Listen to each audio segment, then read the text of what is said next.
Ok, donc travailler toujours au niveau dorsal. Donc on a pu, avec les tests actifs et passifs d'inclinaison du patient, d'essayer de déterminer s'il y avait lésion ou pas et de quel côté éventuellement il y avait une problématique. Ensuite, avec les tests plus régionaux, avec le scanning, on a pu essayer de déterminer plus ou moins de façon analytique la localisation de la lésion. Maintenant, on va essayer de déterminer le type de lésion en fait. Donc d'essayer de déterminer, de définir la lésion en fait. Donc l'idée c'est de placer le patient en couché ventral, si possible le plus relâché possible, donc de façon à ce que tous les muscles dorsaux soient bien relâchés. Et là on va observer ici dans l'axe de la colonne si on note déjà un décalage au niveau visuel, et ensuite on va venir palper au niveau dorsal. Donc forcément les apophyses transverses, elles sont difficiles à palper, donc, parce qu'il y a tous les muscles paravertébraux, etc., qui vont les recouvrir.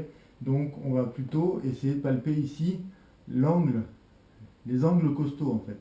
Donc les côtes, elles partent légèrement postérieurement et puis elles repartent vers l'avant, donc ça fait un angle ici. Et du coup, on va plutôt palper ces angles-là et essayer de noter s'il y a un endroit où il y a un petit décalage, donc un endroit qui serait plus haut que l'autre dans un sens ou dans l'autre.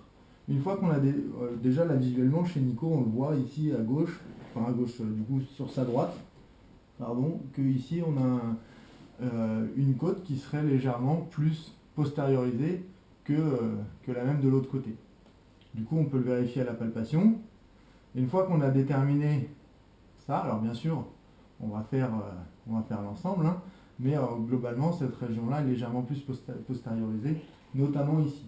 Ce qui veut dire qu'on peut interpréter ça comme éventuellement une rotation de la vertèbre vers sa droite. Donc on a une rotation droite de cette vertèbre. Maintenant, la rotation droite, si ma vertèbre tourne vers la droite, j'ai deux cas de figure. Soit j'ai ma facette articulaire ma facette articulaire droite qui est bloquée en extension, donc qui ne peut pas revenir dans une position neutre. Soit j'ai ma facette articulaire gauche qui, elle, est bloquée en flexion, et donc elle ne peut pas revenir en position neutre, et du coup on ne peut pas retrouver, donc ma vertèbre se retrouve en rotation droite. Et donc ici on a ici. Donc maintenant pour savoir si c'est la facette articulaire droite qui est bloquée en extension ou la facette articulaire gauche qui est bloquée en flexion, à ce moment-là on va demander au patient de venir se mettre un coup en extension, le rachis en extension, un coup en flexion pour déterminer ça. Donc on lui demande de se mettre sur les coudes en position qu'on va dire sphinx, relativement relâché. Voilà, et même chose, on va revenir sur le même niveau qu'on avait localisé, essayer de palper, voir si au niveau des angles costaux, on note une différence. Voilà, en l'occurrence chez Nicolas, c'est pas forcément flagrant. Bon, moi je note pas forcément de différence à ce niveau-là, puis au niveau visuel, c'est relativement pareil. Donc on va voir en flexion maintenant. On va lui demander de se mettre en boule. Je vous avance un petit peu des genoux, voilà, comme ça tu restes devant moi. Voilà, on lui demande de se mettre en boule. Et là déjà visuellement, je vois que ce côté-ci est légèrement plus postériorisé que l'autre. Donc là déjà, on note une différence déjà plus flagrante qu'en extension. Ce qui veut dire quoi? Ça veut dire que en flexion, quand je me mets en flexion, ma vertèbre a une rotation. C'est bon. Quand je me mets en flexion, ma vertèbre, elle a une rotation droite. Ce qui veut dire que ma facette articulaire droite est bloquée en extension. Elle ne peut pas venir en flexion. Donc, alors qu'en extension, elle était en extension, l'autre a su revenir en extension, donc on ne voyait pas de différence. Donc là, sur la flexion, cette facette articulaire qui était à droite n'a pas pu venir sur la flexion, donc il n'y a que la gauche qui est avancée, et du coup, ma vertèbre s'est mise en rotation droite, ce qui fait qu'à droite, je vois la côte qui est légèrement postériorisée. Donc à partir de ça, qu'est-ce qu'on va faire? Tiens, tu vas te mettre assis, les pieds par là-bas. Donc bien sûr, si ça avait été la vertèbre, la facette articulaire gauche qui était bloquée en flexion, à ce moment-là, sur le test où on met le patient sur les coudes, eh bien, au moment de l'extension, la facette articulaire gauche n'aurait pas pu venir reculer au moment de l'extension, donc elle serait restée en flexion, Et là, on aurait la facette articulaire droite qui aurait reculé. Et à ce moment-là, en extension, on aurait vu la côte droite postériorisée par rapport à la côte gauche.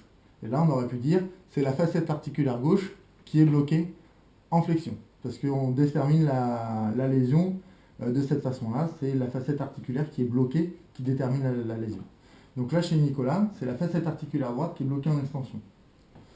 Du coup, on essaie de retrouver le niveau. Alors, il faut faire attention que le niveau costal, l'épine de la vertèbre, l'épineuse de la vertèbre sera légèrement en dessous de la côte qu'on aura palpée. D'accord? Puisque les épineuses partent vers le bas. Donc ça, on va essayer de faire attention à ça. On va essayer de caler le pouce contre cette épineuse de façon homolatérale, d'accord, du côté qu'on va vouloir travailler, pour la bloquer. L'idée, c'est ma facette articulaire droite, elle est bloquée en extension. Donc, 3 choses pour pouvoir la faire avancer. Elle est bloquée en extension. Donc, première chose, chercher à amener le patient en flexion. Pour pousser, en fait, cette facette articulaire qui est bloquée en extension, on va tout faire pour essayer de l'amener en extension. En flexion, pardon. Je dis inverse. Donc, elle est bloquée en extension, on va tout faire pour l'amener en flexion. Donc, première chose, créer une flexion. Deuxième chose, créer une inclinaison gauche. Et troisième chose, créer une rotation gauche. Donc 3 choses qui vont me permettre de tenter de faire avancer cette facette articulaire qui nous pose problème. Donc on va se mettre dans la même position plus ou moins que le scanning, à part que au lieu de passer ici sur le patient, venir saisir le coude, on va passer sous son coude et venir saisir le flanc pour avoir un petit peu plus d'appui. Donc ici ma main, voilà, on va la retrouver ici au niveau du flanc pour avoir de l'appui. Remettons un tout petit peu droit histoire que je sente où est-ce qu'on était. Voilà. Voilà, c'est à peu près ici. Donc on vient caler l'épineuse. Et ici on va amener le patient en flexion. Et ensuite on va créer de l'inclinaison. Voilà, donc venir pousser ici carrément sur l'épineuse de la vertèbre pour chercher à faire pousser, avancer cette facette articulaire droite qui est bloquée en extension. Okay. On peut demander au patient de faire du contracté relâché, donc on va lui demander d'abaisser l'épaule droite et lever l'épaule gauche. Vas-y. Et moi je retiens ici avec mon épaule. Voilà, toi je relâche. Et je l'amène un petit peu plus en inclinaison, pardon. Même chose, encore une fois. Tu relâches. On amène un petit peu plus d'inclinaison. Encore une fois. Et tu relâches. Voilà. Donc on a essayé de gagner ici en inclinaison. Et on peut faire la même chose également en rotation. Donc essayer d'amener, hop, comme ça. Essayer d'amener le patient, voilà, en rotation. Et on lui demande de se tourner vers sa droite. On le tient. Ok, on relâche. On essaie de gagner un petit peu plus en rotation. Encore une fois. Et du contracté relâché comme ça. Relâche. Très bien. Etc., etc.